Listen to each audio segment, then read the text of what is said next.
Dopo anni di contrasti fra Belluno e Venezia è arrivata la primavera. Il Consiglio regionale ha approvato un emendamento al bilancio che definisce i rapporti di debito e credito tra la provincia di Belluno e la regione Veneto. Viene riconosciuto alla provincia il credito dei proventi del demanio idrico, questione che inizia nel 2006 con un credito residuo di circa 15 milioni di euro. La provincia potrà disporre di queste risorse necessarie per onorare gli impegni. Consente alla provincia di liberare risorse che sono state accumulate in questi ultimi 3 anni e consente di liberarle per i bisogni principali che abbiamo adesso, come la viabilità per Veneto Strade e come anche il debito che abbiamo verso le comunità montane.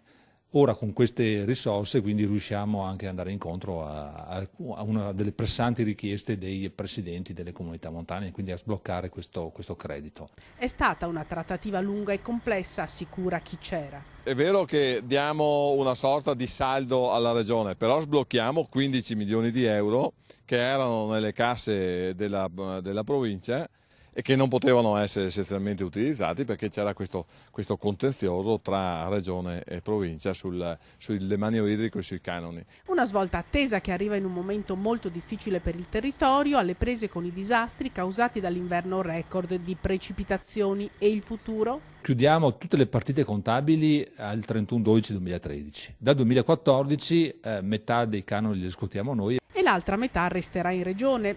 Resteranno scoperte poche partite, quelle delle occupazioni demaniali e vendita a ghiaia, ma questi sono importi minori che gestirà direttamente la regione. Fondamentale mettere in sicurezza le strade e chi ci lavora. Per non vedersi per l'ennesima volta anche situazioni di lavoratori che sono magari a rischio posto di lavoro e per non vedersi anche situazioni di strade a rischio passaggio.